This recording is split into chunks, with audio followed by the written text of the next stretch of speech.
Are you ready? Yes, sir. Are you ready? For live. Are you ready? Let's do it. Are you ready? This live Are you talk. ready? Live Are you talk. ready? Yes, sir. Are you ready? Live talk. For the word of the day, the knowledge and the wisdom will increase your faith. Are you ready? For live talk, Yeah. because it's about time to set it off. Are you ready? Let's go. For the word of the day, the knowledge and the wisdom will increase your faith. Are you ready? For live talk, Yeah. because it's about time to set it off. Live talk. This live talk. Live talk. Living in vital energy. The universal language spirituality. Living in vital energy. The universal language spirituality. We're going all the way live with it. With live talk, increase your mentality, put away carnality, and increase your spirituality. Let's Are you go. ready?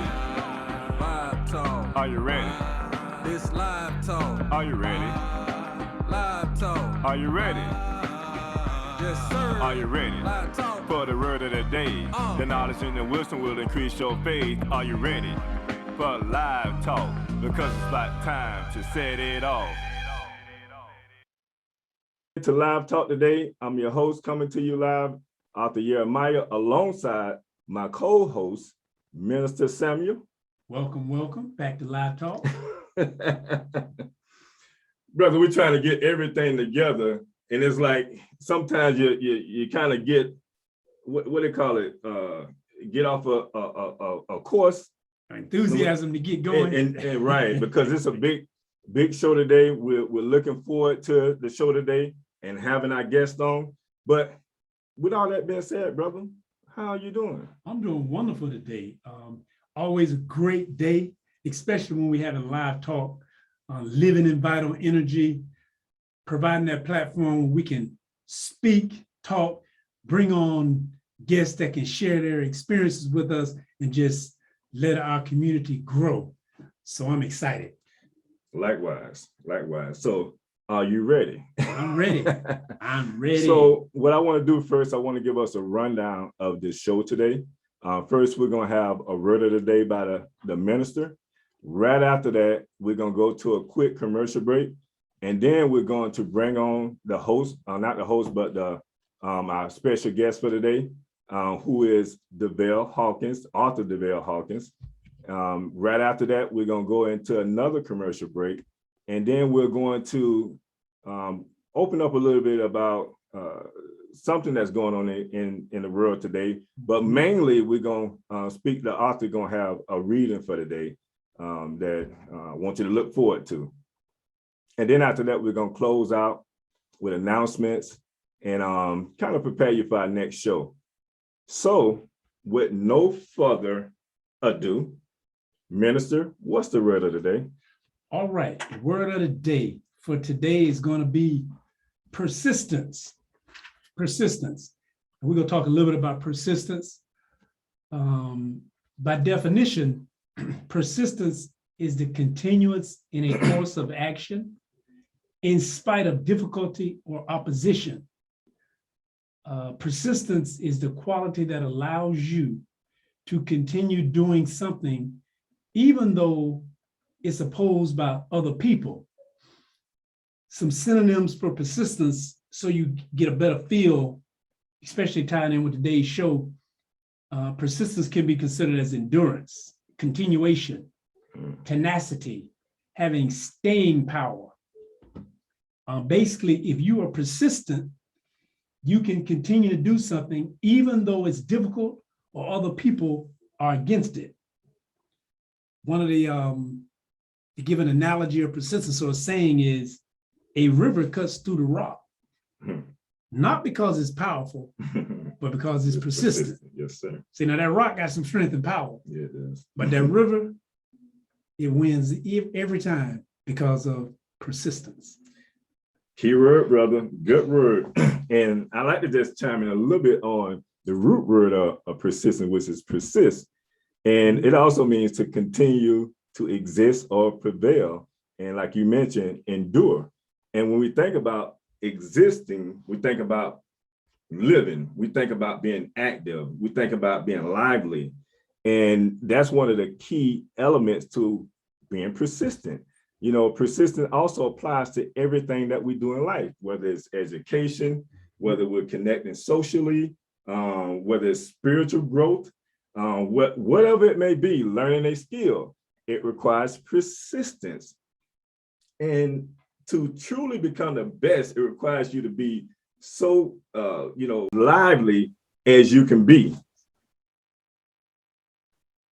Yeah, persistence is, you said that, like learning a skill. To learn a skill or a craft, your trade, your education, it requires persistence. That's a part of life, that tenacity that regardless of what may be going on or what may not be going on, I'm going to continue because persistence is going to get me to that journey. Right. Take me through that journey. It also requires diligence. Yes. And diligence is a synonym to persistent. And it means to steady. It means steady in application to business.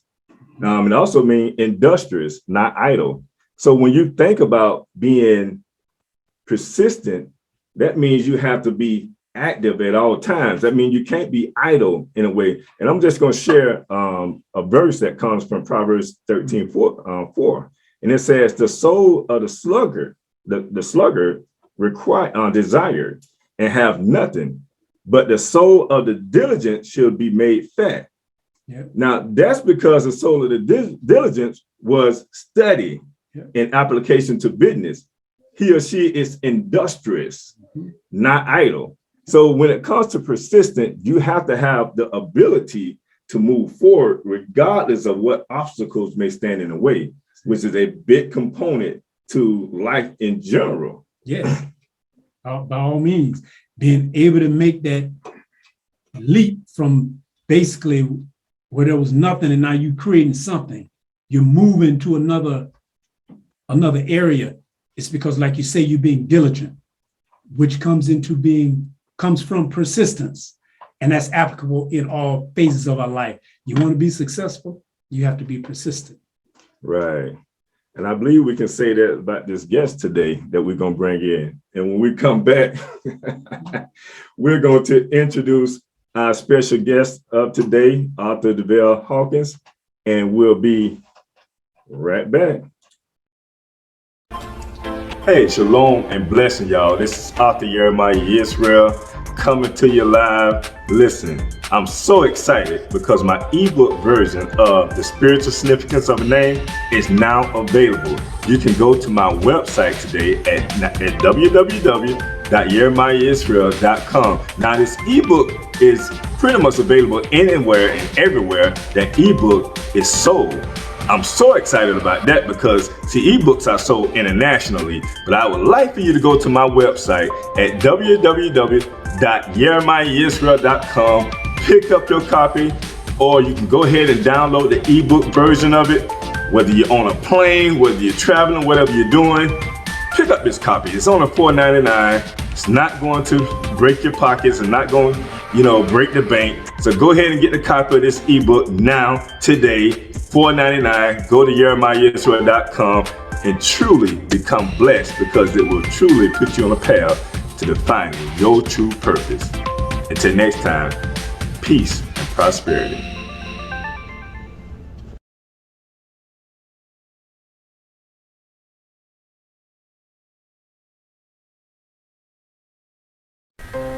At Scott & Associates accounting firm, you can get your taxes done in or outside of the office by an experienced tax professional. To schedule your appointment, give us a call today at 321-754-1360. The number again is 321-754-1360. Or schedule your appointment online at www.countonscott.com. All right, welcome back to Live Talk. And like we promised, we have our special guest here today, Author Devell Hawkins. And just before we get into it, I like to just introduce him properly. And I have the privilege of introducing a prestige brother and colleague to our show. This brother has taken on many challenges in his life and has turned things around to becoming a renowned author. His book, I Come Before You, is the #1 bestseller on Amazon. Today, we get to embrace his presence and open up the book to his mind. So with no further ado, I would like to welcome our dear brother, Devel, author. Let me make sure I say this right. Author. That's right. Devel Hawkins. Welcome, my brother. Thanks for having me. Thanks for having me. Welcome.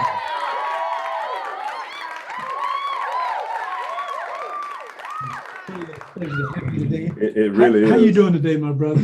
I'm doing pretty good. Okay. The sun is up. Yes, sir. The sun is shining, a new day, always an opportunity to do good and keep things moving forward. Absolutely. Yes, sir. Now, my brother, it's a lot that, you know, we had a little interview in regards to your backstory and things of that nature. And I know you did a lot of different interviews yourself. So understanding that, we want to dig in a little bit from your background coming up, and then we want to definitely talk about the book, and then we want to talk about Second Chance, you know, and I know that's a big part that you want to really get into. So give us a little background. Who is Devel Hawkins? Well, Devel Hawkins is a young man now that comes from a very rough past, grew up in the poverty area, lack of education, raised by a single mother, no father figure, no father, raised in a home with just my mom and my brother and my sister. So yeah, that's who Devel Hawkins is. Just your average typical kid out of a poverty community. But Devel Hawkins is also someone who's been through a lot, and on the course right now, sharing my story with many, because I know after people hear my story, a lot of people can relate to it, and some people will be inspired by it. And that's my goal. As long as I'm able to inspire somebody, that's my goal. And I think that's what it's about, you know, coming from, and I would say a lot of times we say the inner city, you know, where a lot of the ghettos set, you know, and we struggle with a lot of things. Was that one like yourself? Right. Yeah. I struggled with a lot coming up, and it took me to go through all the things that I went through in order to get where I am today. Because for one, I was hard-headed. For two, my comprehension definitely wasn't that good. So, you know, my mom used to say, you make your bed, you lay in it. And I laid in it, and it was a hard bed that I laid in for many, many years. But now I'm able to say the bed that was hard really taught me a lesson. And I finally now understand all of these things that my mother used to tell me. Now I am understanding why she used to tell me that. And life is short. So you have to take advantage of life while you have it. And, you know, be a positive influence. Be happy with yourself, first of all. And then the journey will continue. I mean, this is just the beginning right now. So I've definitely learned a lot through all my hardship. So the table have turned, put it that way. It's not turning, it has turned. That's it. So Devel, so you have an inspiring story, and I'm gonna dive in and see, because you mentioned something about, you know, hard-headed and education, being able to inspire. you're an author, but if you don't mind sharing this, and people may or may not be aware of it, you had trouble reading and just doing basic reading and writing, yet now you're a best-selling author. Now we go from not being able to read and write to being a best-selling author. Right. Can you, Elaborate. Give us some on that. Well, that's almost like a miracle. I never knew that I would be a best-selling author. I never knew that. All I wanted to do was be an author, and I wanted to create some material for others to enjoy. I wanted to entertain the minds of others, and get them something to laugh about, to be emotional about, get them something that they may be able to connect to. And that was my goal. My goal was never to be a #1 bestseller. But when I got in the reach of it, I say, oh man, this is possible. So what happened is I grew up very uneducated. I was dyslexic. I'm still dyslexic right now today. Many people don't even know that I am dyslexic. I still struggle to read and write today, but it's the determination, refusing to give up, refusing to quit. So I use that mentality that I had in the streets towards my education. I won't stop. You cannot stop me. So I use that same mentality, but I just used it in a different form now. Instead of using it in the form of putting the clip in or whatever may happen, So what I did was I used that aggressive mentality that I had while I was in the streets, and I turned it towards my education. My education has been my weakness all my life, and I'm still dyslexic. So I decided to take on the challenge to educate myself. And I made a promise to my mother. My mother is my biggest fan. My mother is my everything. So if I say something and I tell her what I'm gonna do, I stand on that. And I told my mother while I was in prison, I caught 22 years in prison. At the time I was in prison, around about my 3rd year in prison, I had a in-depth conversation with my mother. And I told her that, listen, no matter what happened from this day on, I'm gonna become a better person. And I promise you that. And I know you want all your kids to have some form of high school education. So I say, Ma, I know I can't read, I know I can't write, but I have a 22-year sentence. And I don't care if it take me all 22 years, I'm finna get my GED. And I'm not getting it just for myself, I'm getting it for you. Okay. So at that point, I became real aggressive, using the street mentality, but in a positive sense this time. If I'm not scared of no man, why should I be scared of my education? Come on now. You see what I'm saying? So that's what I did. And I got real serious about it. I asked, if I didn't know something, I asked, how you say this word? How you pronounce it? I spell it over and over, front and back of the pages, many of pages. I stopped, I didn't even keep count. You know what I mean? I want to know how to spell this word. I want to know how to pronounce it and how to use it. And that's what I did for 7 years. Wow. It took me to get my GED, 7 years. Okay. But I did it. So I don't care if it would have took me 10 years. I wasn't going to give up, and I wasn't going to start until I accomplished my GED. And I did that. So after I accomplished my GED, it gave me the confirmation that I needed, that I can do anything I put my mind to. That's it. You see what I'm saying? So at that point, I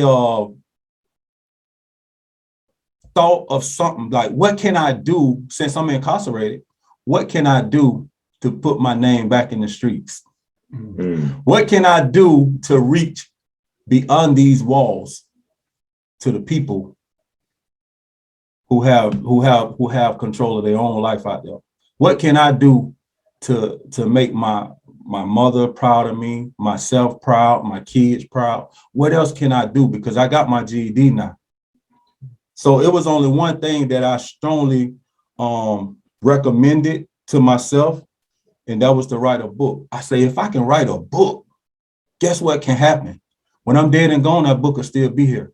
You see what I'm saying? And right now, while I'm in prison, I can have my book reach many hands beyond these walls.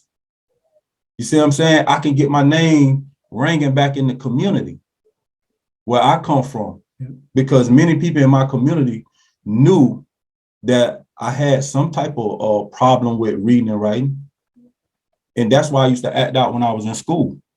I used to use aggression when I was in school to avoid reading and writing. I'm in class and the teacher tell me to read something out loud. I immediately get an attitude with her as if she did something to me. This is my way out. You know, I don't want to face my weakness. That was my fear. I don't have that fear no more.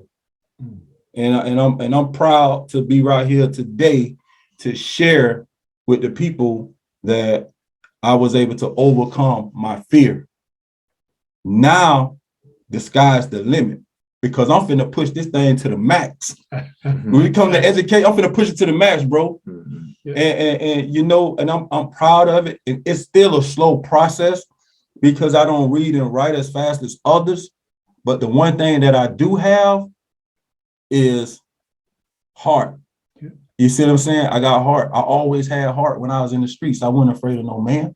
You see what I'm saying? I have determination. And I'm after something that I'm trying to accomplish something right now. And anytime I wanted something on the streets and I went for it, I didn't stop until I got what I wanted. Persistence. Persistence, exactly what it is. So that's what I'm basically explaining right here is the persistence. I'm not going to stop. I'm not going to give up until I accomplish what I'm going after. You see what I'm saying? So that's where we at right now in my life, man. So if you interested in my life, man, come on, man. Jump on. Hey, take this journey with me. Support me. Support me. That's an awesome message, man. That's for the young and the old, because see, you overcame something, and a lot of people, you know, like you say, you don't fear a man, but it's like when you can be honest that I have a fear of education, or I have a fear of reading, or so then you go into a mode of concealing yourself. Other people struggle with that, but then you were man enough to say, you know what? I'm gonna ask because I don't know. Some are not doing that. Let me ask this: at what age, a point in your life, I mean, coming up as a youth, did you begin to fear education? Because I'm thinking as you begin in preschool and grade school, is that even an ideal in the minds of a child to say, like, you know what, I'm not going to even participate in this because you go to school because you don't know certain things. Right. So at what point in age that you said, you know what, I don't feel comfortable, I don't know it, and I don't want nobody else to know it, I don't know it. In the third grade, I noticed it in the third grade. And I'm gonna tell you what I used to do in the third grade. And I got a good butt whooping for this. What I used to do in the third grade, I used to show my butt when it came to speaking out in front of the class, participating, reading and writing. Okay. And I would ask to go to the restroom. And I'll go to the restroom. Keep in mind, the restroom is not in the class. So you have to leave out the class, go down the hallway to go to the restroom. Oh, so that worked out for you. Right? And I would never come back. Right. Oh, wow. In the third grade. In the third grade, I would never come back. Right? So I was going to Gunner Elementary. And anybody who's familiar with my city, they would know exactly what I'm talking about right here. I was going to Gunner Elementary in the third grade. My teacher name was Miss Smith at the time. It's a black woman. Her name was Miss Smith. Right? In the third grade, I would lead class. There's a Boys and Girls Club directly across the street from the school. I will walk over there by the Boys and Girls Club, and on the other side of the Girls Club, because they had the Boys Club, they had the Girls Club. The Girls Club is more closer to a like a canal, like an alley where boats go through, and it leads out to the lake. Okay. And there's a small overpath where the cars go over. right? Okay. So in the 3rd grade, what I used to do is I used to leave Ghana Elementary School, walk over by the Boys and Girls Club, and go up under that overpath, and I sit there because I can hear the bell ring when it's time for school to get out. So when the bell rings and it's time for school to get out, I will go back to the school and get on the bus and go home. Wow. I never went back to the class. Wow. You tell me to read, I run. So the R in read to me meant run. Right. You know what I'm saying? So that's Right. what I used to do, Mhm. right? And one day they was looking for me. I did it one day, and it was the last time I did it. Mhm.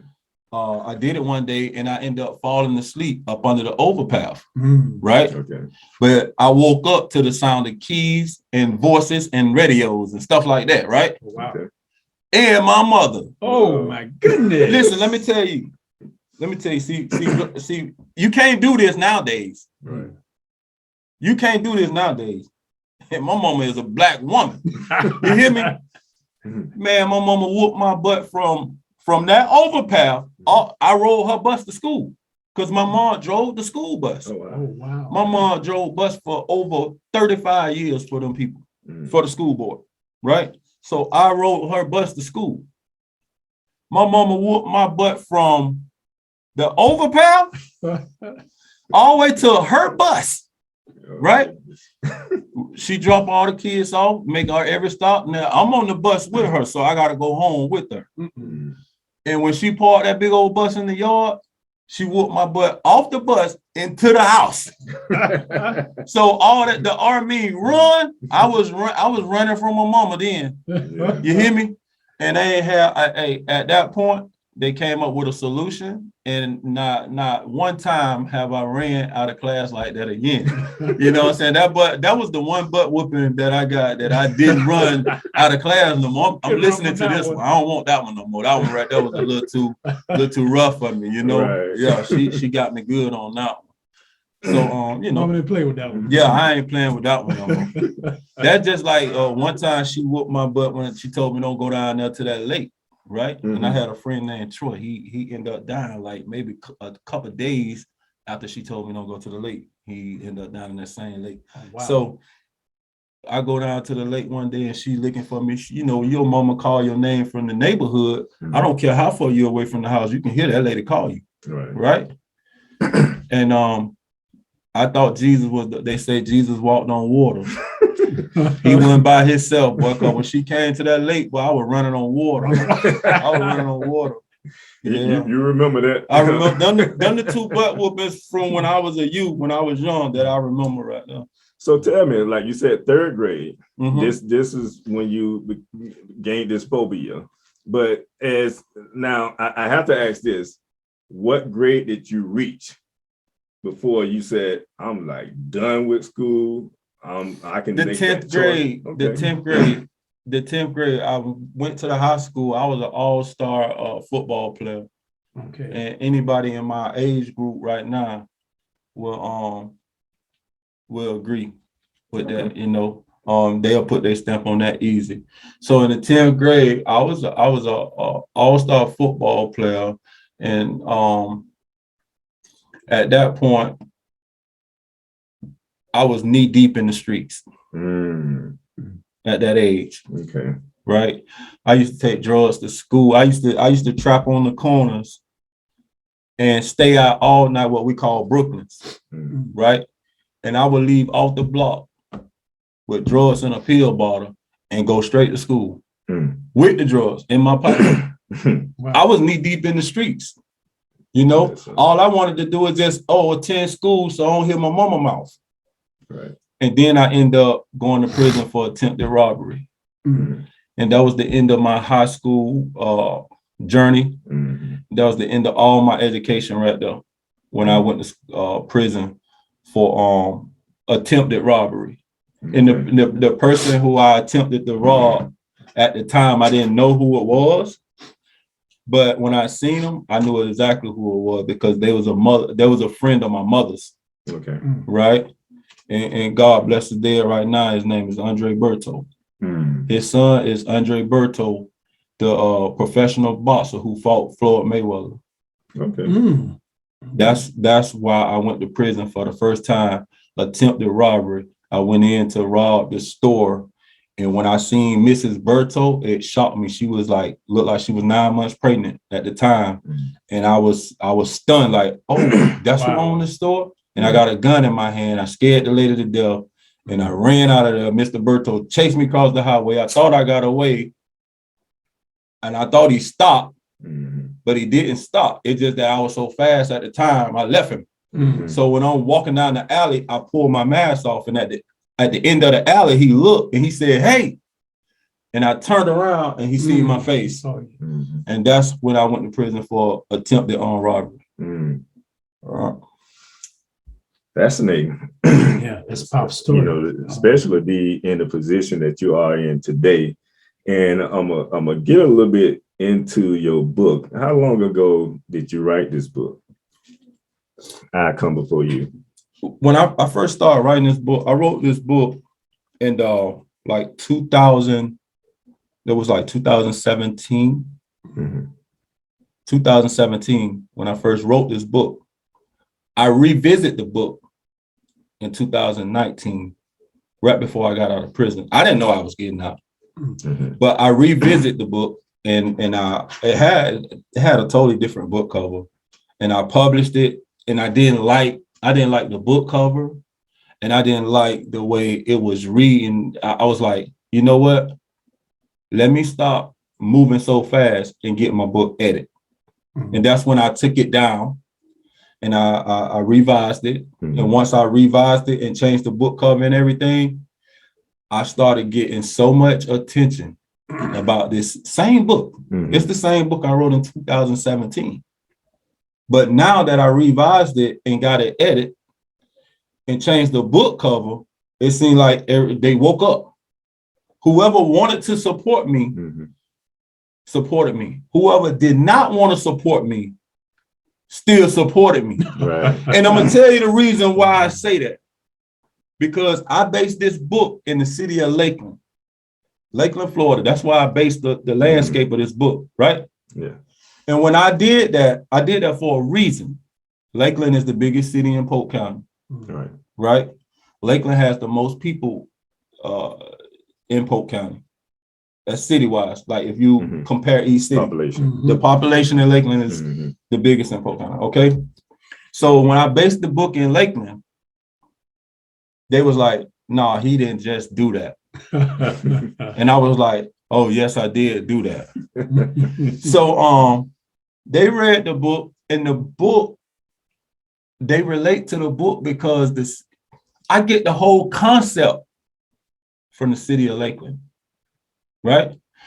And when I say that, because these dudes in the streets, the drug guys, I never seen nothing like this before in my life.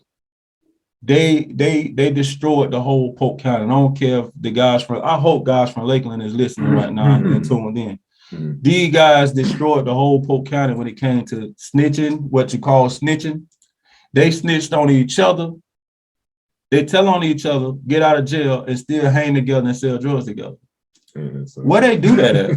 Wow. I never seen that in my life. It's a new school, I guess. So I say, you know what? I'm gonna make up a story, and I'm gonna use the same concept, the city of Lakeland, and these street guys. What I've known them do, they did for many years, telling on each other, get out, hang together. If I get caught and I sell to an undercover cop, I come to my friend and set him up for me to get out of trouble. He set somebody else up for him to get out of trouble, and then me and him back hanging together. I don't know what kind of rule of the street. I don't know. That's something new. I don't know, but I felt like it was fascinating. You had to write, fascinating. You had to write about that. I had to. I had no choice. I was like, man, you know what? How this been going on for so long and nobody never wrote about this. Right. You know what I mean? So I did it. And I know there's some dudes in the streets of Lakeland hate me now, but I don't care. You know what I mean? But you know what, though? I think it's something that you alluded to in a pre-interview about the type of book that he wrote. You know, that it's been like, that is a fiction. Yeah. And you want to comment on that again? Yeah, because I asked, it was like, was it based on your story? But even but it's fiction. However, you based it on, even though it's a fiction book, it was based on some reality, but it's fiction. Right. It's the concept. Yes. It was based on the concept of the reality of the lifestyle, right? So all I did was just took the lifestyle. Okay. It's not a real story. Mm-hmm. It's not real characters. It's just a lifestyle. So I say, you know what? I'm gonna write about their lifestyle because I find it interesting. But Devel, I'm gonna say this. I'm gonna get it because, and actually, it's a beautiful book, by the way. And I just got my copy. I forgot to bring my copy. And I was out of town. I just got back, so I haven't read the entire book. Mhm. I've only got it like a couple of chapters, but the characters, and see, you wrote this, and that's awesome with your background on the reading and basically educating yourself. Right. And it's a fiction story, but the characters are alive. I'm saying when you read the book, the characters are like, you brought those characters to life. Listen. And it's a good read. If it's like, it's a fiction book, but if you like reading, it's an awesome story because the characters in that book, as soon as you start reading it, it's like chapter 1, they come to life. Really? And Right. I don't know how you do that with, it's not like, because you didn't write a biography, it was a fiction story. Right. Mm-hmm. But it's like, bam. Right. Yeah, and see, I'm an action. I wish I'd have brought my book because I got marks in my book where I wanted to kind of chime in. Hopefully I remember everything, but it kind of gave me PTSD when I read the book because it only relates to Lakeland. It relates to Old Town. Right. You know what I'm saying? All I'm doing is I'm like, wow, this toy could be me. This toy can be such and such. It can be this person. You know, that's reading the book because I went through the whole book. I read the book, and like the minister say, man, it just grabbed you. You know, and it's like this brother here was dyslexic.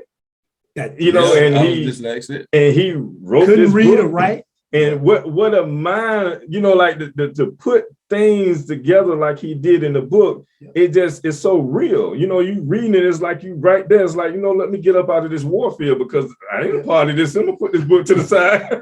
He brings back some good memories and bad memories. Right. Depending on how you want to depict it. Right. Right. But if you had to depict one of the characters, what would be an ideal character to yourself? Like, would you say one of the characters would be you? No. Okay. Not at all. Neither one of those characters could be me. See, because like my lifestyle was like, I sold drugs. Of course I sold drugs. But I was a robber. I was an enforcer. Okay. I was an enforcer. Oh, you probably 6th Street boy. I was okay, yeah. You can relate my life to that because I was an enforcer. But not only was I an enforcer, like I have drug dealers in my community who get took advantage of by other guys who front them stuff and they never get their money back and get paid. Guess who that guy come see? Me. Man, can you help me get some of my money back from dude? Oh, wow. See, I was that type of enforcer. Okay. You see what I'm saying? Gotcha. And a lot of times, and I'm blessed. You know, the younger generation now, they live on a whole nother level. Yeah. I was the younger generation back then, right? And I used to do things like this with no mask. You see my face, you know who I am, and you know where I'm at. When I come to see you, bro, you better be right.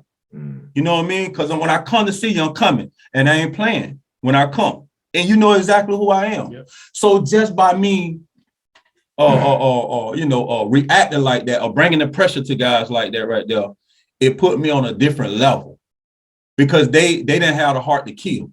You see what I'm saying? I'm supposed to been dead. They just ain't had the heart to kill. They looked at me as the killer. You see what I'm saying? So he hiding his face. So at a young age, what I learned about that, because I never even thought about death. So what I learned about that is force. Never want to meet force. There's always a peace tree in the middle, right? The force never want to meet force. And it reminds me of the United States and all of these other countries. The United States is the bully. Whatever issue you want, you can get it. No ifs, ands, or buts about it. We're not gonna back down from nobody. And if if your leader is mistreating the people, we'll come and take your leader out.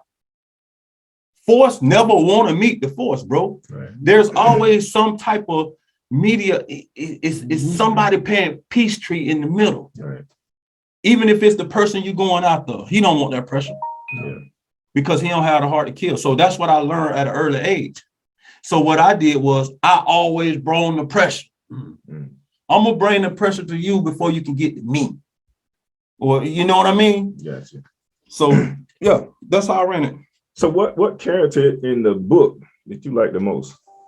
I like all the characters, man. Come on, you gotta have a favorite character. It's weird. I'm telling you, I like all the characters. It's weird.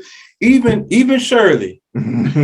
Shirley was an ex-dope head, and she had a body like, one of the baddest females you can ever imagine. And I ain't gonna say no name, but yeah, she had a very nice body, but she just had this drug addiction, and she relapsed, and she'll fight back out of it. And when she fight back out of it, she at her best, right? That's Nuts' mom, right? Yeah, that's Nuts' mom. Okay. Yeah. And a lot of people in every hood you go in, they can relate to their mom smoking crack. One of these guys, not all of them. Yeah. There's always going to be one guy in your neighborhood where his mom smoked crack and he be out here in these streets as well. Yeah. Right. You see what I'm saying?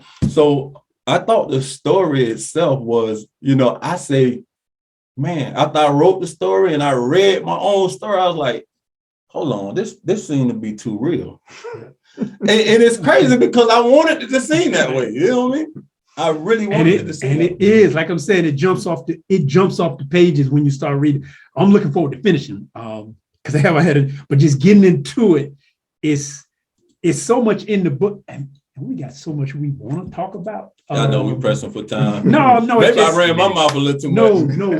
This is called live talk. We like to hear that story. See, because what we always say, if we can reach one, if we can change the life of one, that's a good day. Right. And we can motivate one, that's a good day. Okay. Imagine when we motivate 10. Right. So let me motivate somebody right now who's watching this live talk. Let me tell you something. If you have any idea of writing a book, or if you started writing a book, I advise you to pick that book back up and don't put it down till it finished. And when I say that, this is what I mean. You have a thought, right? Anytime you have a thought and you write in your book, document that thought, take your cell phone, talk to yourself, hit the video thing and document that thought, because that's going to be the most powerful part of your story, whatever story you are telling, because your thoughts, they move so fast. All right. And you can lose them. And if you don't believe me, all you got to do is just try and remember your thought and watch what happened by the time you make it home from Walmart. I bet you that thought be gone. So what I'm telling you is the best way is to document your thought when you have it. And that way you can elaborate off of that. You can revisit it. You'll always have it. Document your thoughts if you're writing a book. And don't never try and write your book from A to Z. All right? Write what's on your mind at the time, because you can always place it wherever you want to place it at. That's true. So I hope I motivated somebody with just that advice I have. Okay. Right. And I know we're getting around to that time. I got one more thing, because I know you wanted to touch on this here. And we talked a little bit about it in the pre-interview as well. And it was what pretty much you considered as being saving your life. And that was the First Step Act. Right. And and hopefully the audience can kind of, receive something from this here. If you do have somebody that's incarcerated, or if you can attest to somebody that's been incarcerated and benefited from the First Step Act, that's something that you yourself wanted. It was dear to you, right? And you just wanted to kind of chime in on that. So as far as getting sentenced to the 22 years, you was let out in 15, and that was Right. because of. So what happened is I received a 22-year sentence. I had no idea I was getting out.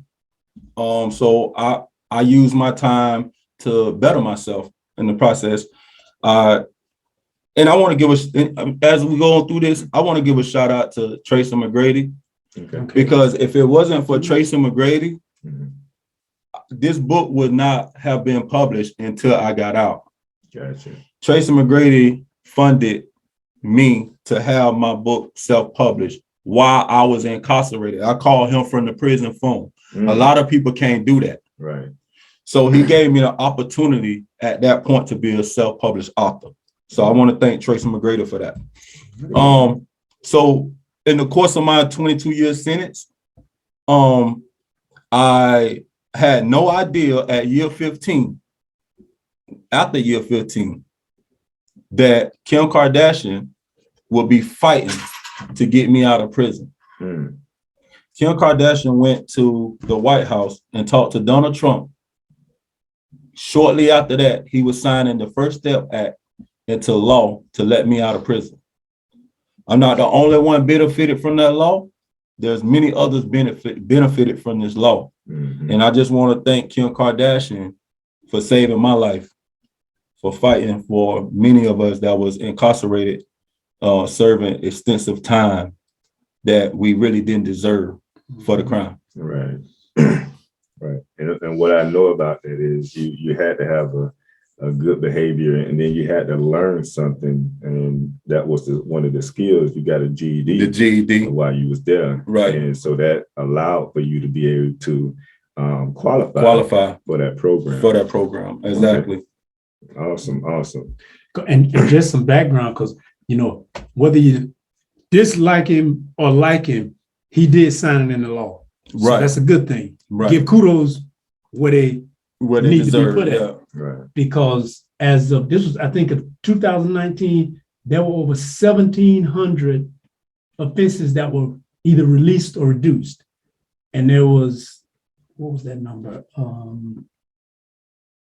I think it was 90, over 31. 91% released, and 91% of those released were Black. Right. That law that Kim Kardashian, Van Jones, Cut 50, it was a group of people. They went to bat for us where we couldn't fight for ourselves. They pulled strings that no one in prison could do. So I want to thank all of them, right? For fighting for this, CNN and all, because CNN broadcast this, right? And I want to thank all of them for fighting for this law. And I always say to this day, I'll be saying Kim Kardashian saved my life. Yeah, I remember you told me that. Right. And from this point on, her name will forever be tied with my name. Because I am Mr. First Step Act. And the reason I say I'm Mr. First Step Act due to the fact of what I'm doing now, right, since being released. Right. I'm sharing my story. I'm talking to people. Everything it's a positive movement. So I am Mr. First Step Act. I don't think no one that was released under that law is doing the things out here that I'm doing right now today. And if there is, hey, join me, bro. Let's link up. Let's link up. Ain't no hate here. But I'm gonna tell you, when we link up, I am Mr. First Step Act. So you got to get you another name. That one is already break. That's right. Gone. But see, and that's a beautiful thing, because unfortunately, we know you have to be able to own up. You can make a mistake, yet we do know that the criminal justice system has a heavy hand on those that look like you and me. Right. Where you and me will get 22 years, but somebody from another persuasion, especially if they got lighter skin and more green, will get 22 months. Right. And probation. Right. See, so that First Step Act allowed some people to get that door open where that door may have never been open. Right. See, you living and breathing. A lot may not be able to make that same claim. Right. So that is a wonderful thing, and it's out there. So like you say, if you have someone, that's an avenue they can pursue to get their loved one free. Mhm. Right. And when we think about, and we're gonna go to a break here in a minute. When we think about incarceration, initially being incarcerated, there's supposed to have been, something in place to rehabilitate the person that was incarcerated. And I think the system moved away from that. And it's almost like re-implementing that into the system again, because a lot of guys go to prison and they don't seek to rehabilitate to become a more productive citizen in society. And that was something that you was looking to accomplish, which was great. And it's great that you was able to do that. And your story is a great story. And we want to make sure that we putting this type of information out there because it motivates others. It can be somebody nowadays, you guys in prison got phones. Mm-hmm. They can chime in and listen and look at this here. And they can say, hey, man, I'm sitting here all this time, and I can be writing a book or, I can be doing something productive with this time that I'm in here and learning a skill or whatever the case may be. But you got so many of us that sit there and don't change nothing about our mentality, don't change anything about us. And then when we leave, we're the same person we was when we was out here. Right. And guess what? They have a trap. All over again. Right. They keep that trap to bring you right back. Right. Modern, don't start me, modern day slavery. It's never ended. But you have to choose to get off that plantation. Right. Yeah. You have a choice, especially when you out here, you have a choice. I mean, even when you in there, you have a choice. I took advantage of me knowing that, look, I got a choice. I can better myself or I can just, follow the program, man. Mm-hmm. I didn't follow the program while I was in there because mentally I wasn't always in there. Yeah. You see what I'm saying? My mind elevated beyond the walls. That's it. And I knew at that point, a higher power had, touched me. Mm-hmm. And you know what I mean? And it wasn't just for me. Right. It was for me to do some work. We all have a purpose, brother. It was for me to do some work. So I'm out here right now. Walk your walk. Yeah, I'm out here now doing the work, bro. That's it. I'm out here now doing the work. That's it. All right, y'all. We're gonna go to a quick commercial break. We'll be right back. So just stay tuned. Stay right there where you are.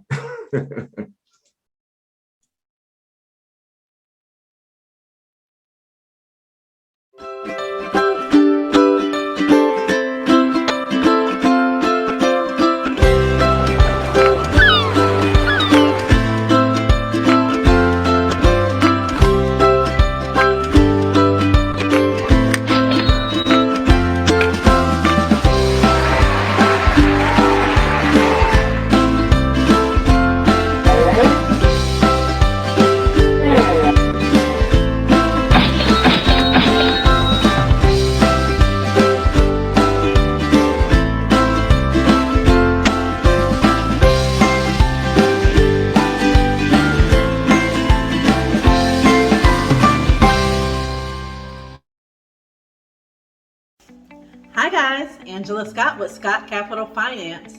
Aren't you excited with the home values and how they have soared? If you are sitting on equity in your home, now is the time for you to refinance and pull that money out of the house. There's no point in being house poor. So refinance that home today and pull the money out to do all sorts of things like investing, going on vacation, or hey, why not upgrade that house and increase that value even more? Visit our website, www.scap5.com.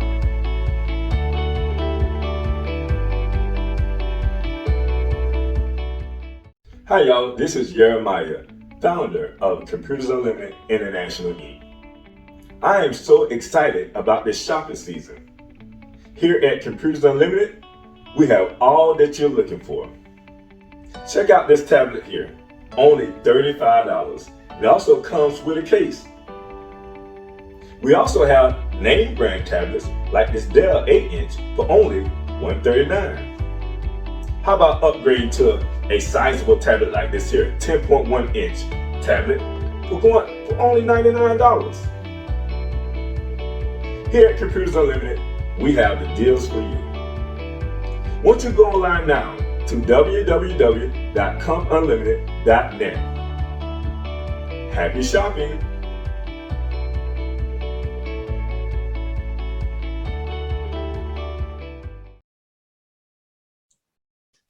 All right, welcome back to Live Talk. We're here live with Author Devell Hawkins, and he's sharing with us about his upbringing and how he became the best-selling author on Amazon, and even his prison journey and how he used the First Step Act in order to change his whole life. So that's been our conversation today. And at this point of our program is what the author, myself, get to kind of speak a little bit about a book. And I'm gonna come from the spiritual significance of the name today. In this book, and I'm gonna try to relate something to what we're talking about today. In this book, it talks about making an investment. And of course, I talk about making a spiritual investment. But when we talk about making an investment, we will. It's a living testimony right here today. When you make that investment in something that really benefits you, and one of the investments that was made by a dear brother today was education. And when you think about it from a point of how he shared with us today, and when it comes to education, when you look at the so-called Black man here in America, you know, education wasn't always the primary thing that we sought after, because coming out of slavery, you know, you wasn't educated. And if you had a family, you know, you can only teach that son or that daughter as much as you knew. And if you ain't know anything, it was little that you was able to share. But then now, if you got a family and you need to take care of the household, what you got to do? Do you choose education or do you choose to go out and make money? So there was many choices coming up as so-called Black folks in America that we had to make, where education maybe was the second choice. And I can relate to my brother because, you know, like I said, I got PTSD from reading the book. And it's almost like when you think about education, you think about maybe two things. You think about one thing for sure, and that's how education can benefit me in terms of making money. You get what I'm saying? Mm-hmm. So if you had a point in your life like he was and I was at a certain point in my life where you're making money. I'm a 15-year-old and I'm bringing in $1,500 a week. That ain't a lot of money, you know, to somebody that's making a lot of money, but to a 15-year-old, that's a lot of money. So you think to yourself, is school important or me being in the streets important? Right, right. So education wasn't a primary goal in my book neither. And I'll tell you, you know, it wasn't until I came into, you know, until I met a man by the name of Yahweh Ben Yahweh, who taught me truly the importance of education. And he taught me education from different levels and points of education. And I was able to appreciate that because he taught me who I was. And understanding that, I always thought white folks was superior. And this ain't a race, you know, show, but I always thought my oppressor was superior to me, and he or she had a different complexion than I, you know. So in my head, you know, that was something that belongs to them. And I tell you this, brother, the English language is the most difficult language to learn. Mm-hmm. And in my journey, I'm trying to learn it. I'm still trying to learn it. So I want to share that, you know, making an investment in something in your life. Like our dear brother here did, he made that investment. I made that investment. And whatever it is that you're trying to invest in to become better at, make that investment. So that's just from the author, Jeremiah, to you. And brothers, you know, I'm at the point where we get ready to close out. I'm just excited. Well, hold up before we get to that point there. I just want to make sure that everybody know how to stay in contact with us. To stay connected to us, follow us on Facebook, YouTube, and Instagram at Live Talk Orlando. Please subscribe to our YouTube channel, Live Talk Orlando. You want to come on to the show? Join us on the show? You'd like for us to interview you? Then email us at livetalkorl@gmail.com.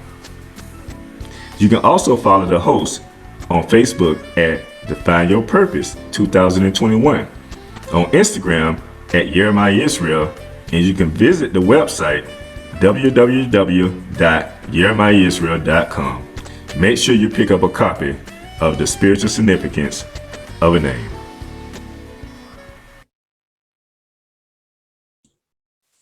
All right, this time we're going to open up the floor to close out, and I'm going to start with you, Author. How can people follow you? How can they get the book, etc.? You can follow me on Instagram at Devel Hawkins 22, because my original page, Devel Hawkins, was hacked, and the hackers are still using Devel Hawkins on Instagram for fraudulent activity. All right, so we don't want to do that. So we don't want to talk to them though. We don't want to follow Devel Hawkins on Instagram. All right. So you want to follow Devel Hawkins on Instagram. Devel Hawkins 22 is the page on Instagram you want to follow. That's where you can follow me at. And I'm Devel Hawkins on Facebook. And you can also purchase the book directly from me if you're local, or you can purchase the book on Amazon. Just search my name, Devel Hawkins, on Amazon, and you'll see my material there.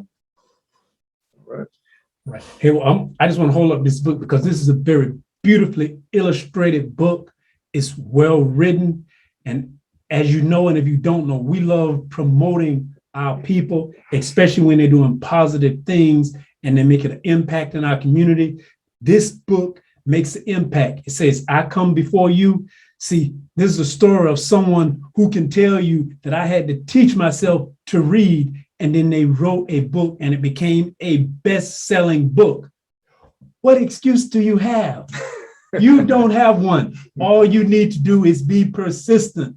Just like our author, he decided he was going to do it, and he did it. Right. And not only did he stop there, he's continuing. I mean, when you read, I don't want to say too much, but when you read this book, it's almost like watching a movie.